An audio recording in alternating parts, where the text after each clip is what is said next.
Hey everyone, welcome to our channel. I'm Joe at Small Home Off-Grid Prepping. So I got a question for you, a scenario with a question. So it's a hot day, you're sitting in your recliner, you have the AC going in your house, nice cold drink next to you, you're watching TV, favorite sports team or favorite movie, whatever, and all of a sudden out of nowhere the house goes black, power goes out. So like most people are like, oh man, the power went out, I wonder how long it's going to be out, what happened, it's a nice day, I don't really see any storms or anything like that, what's going on? Oh, you go over to the faucet, grab a drink of water, turn on the faucet, there's no water.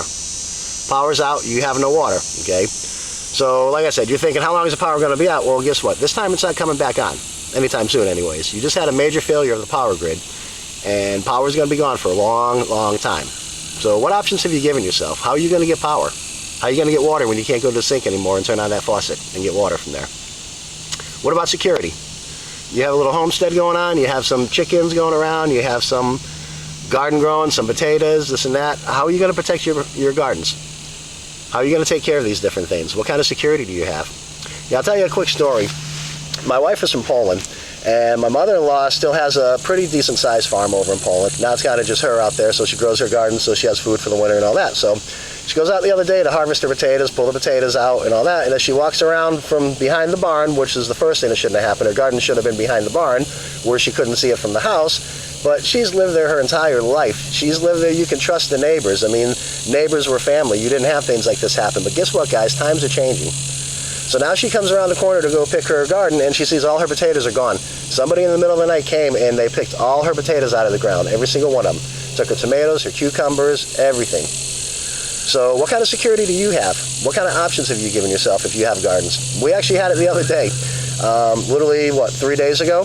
We come out in the morning, we're looking at the garden, and we see about a quarter of the potatoes are gone, eaten right down to the ground. And we're like, what the heck? We have a fence around it and all that. So we go inside and we pull up the security camera footage, and we can see that about 1:30 in the morning a rabbit showed up. But the rabbit goes around the back and we couldn't quite see exactly how it got in, so we figured it must have slipped under somewhere. So we go the next day and we put a bunch of stuff around. We really can't see how it got in, and come out the next morning and about another quarter are gone. So now half my potatoes are gone. So go to look at the cameras again, and we see the rabbit literally jump over the fence. And he can get into the garden jump. So last couple of days I've been working on putting in a 5-foot fence, a little bit bigger of a fence. But what happens if you have your garden and you're dependent on your garden, and you come out one day and your garden's completely wiped out?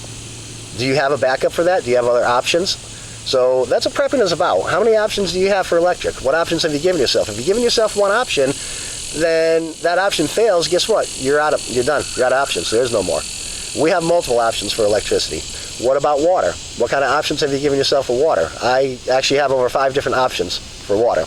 So that's some of the things we're going to be teaching here on off-grid, small home off-grid prepping. I've been in the construction business my entire life. That's why we built our house. I acted as my own contractor. We didn't hire a builder. I was the contractor. I pulled my own permit. We subbed a couple things, but the majority of what we did ourselves. And we have our first video. You can take a look. Little introductory video, just kind of showing you a little bit about the process, how we did, and what the end result was to what we did. So we're going to have future tutorials breaking it down. If you go to our website, it's not very much there yet. We've just put it together. It's still a process being worked on, but we do have, under the process of the house, different videos that will be coming out, starting with how to pick your land, what kind of land. You can't just do what we did anywhere. You can't just buy a piece of land.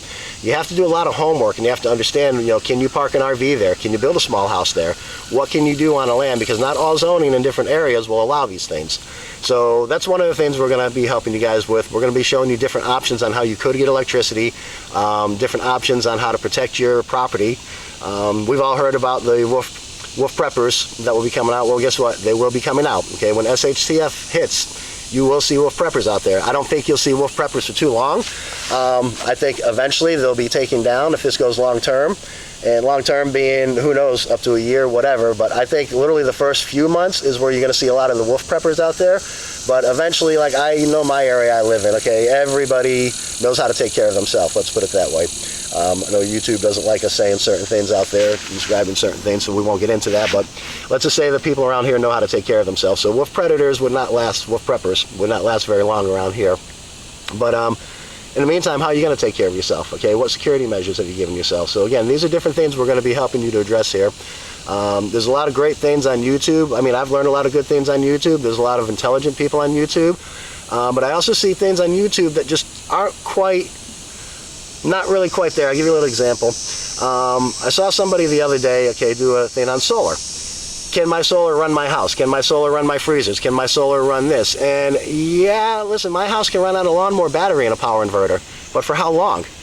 Not very long. Maybe 45 minutes if I was running my AC and running a fridge and all that. That lawnmower battery would go dead probably within a half hour, 45 minutes. But I can still do it, okay? So we're going to cover the different ways in solar, because if you're going to use solar to get yourself electricity, you have to have a good battery bank that's going to power what you need, that's going to power up your house at nighttime, but you also have to have a good enough solar system that's going to run your house during the day and charge your batteries so at night. They have to be balanced out so you have that battery backup at night that you can run. So we're going to show you how to do that. We're going to show you our security system, how we put in, like I said, I currently have 16 cameras working. At this point, I know I've gone through 5,000 foot wires of RG59, which is the camera wire. So I've buried about 5,000 feet of wire on the property. I can't tell you how long each run is, but I know I've gone through 5,000 foot rolls so far. We're going to show you how to install the cameras. We're going to show you how to position the cameras. There's a lot of different things that we're going to be teaching here on small home off-grid prepping. So why did we do this? We actually really didn't set out to do this. We didn't set out to build a small home off-grid house, this and that. We were tied up in the corporate world. We were making money. The thing is, though, is I've been in the building business my entire life, okay? I've specialized in construction. I specialized in air conditioning and electric for about the past 30 years. So I understand a couple things better than most people do, which is why I'm here to bring this to your attention and help you guys. That scenario that I was talking about, you're watching your TV, you got your drink, and all of a sudden the power goes out. Well, that's a lot more real than you guys think. Our power grid is so old, so outdated, so vulnerable. It does not take much for the power grid to go down, and when the power grid goes down in a major way, it's going to be down for a long time. You're not going to be able to flip your light switch on. You're not going to have power. Terrorist attacks can take this out. Storms can take this out. There's a lot of different scenarios that can happen, okay? And these are one of the things that brought me to this, is when I realized what's going on in the world right now with how delicate our power grid is. That kind of made me think a little bit. But the other thing is global warming. See, being in the air conditioning business for 30 years, back in 1999, I was working as a manager for an air conditioning company down in Palm Beach, Florida. And I got a call from the owner one day about 5 o'clock, and he tells me, he says, hey, listen, you and your guys have to be at so-and-so at 8 o'clock tomorrow morning. You guys have to take this EPA test. This is really something that's getting to be serious here. Okay, keep in mind, this was back in 1999. All right, so when I took that test, the first part of it was education. They basically spent about 4 hours teaching us, what Freon does to the atmosphere and this and that. And for a long, long time, what I learned back then, I've been saying for a long time that it's too late. And the reason I say it's too late is when I first got into the AC business back in the 80s, as a kid, as an apprentice, I was actually automotive. I was working with an instructor who was actually showing me how to drain a system, take the Freon out. Okay, evacuate a system is what we call it. So what he does is he hooks up the hoses, there's two of them, we call them a high and a low, liquid and suction.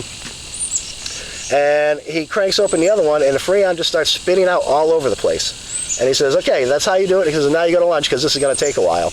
That was standard procedure back then. Going through the 70s, which air conditioning, keep in mind, became popular throughout the 70s, but was in the 80s, going into the 90s, that's when you really started seeing a lot of air conditioning, a lot of, going in houses and stuff like that.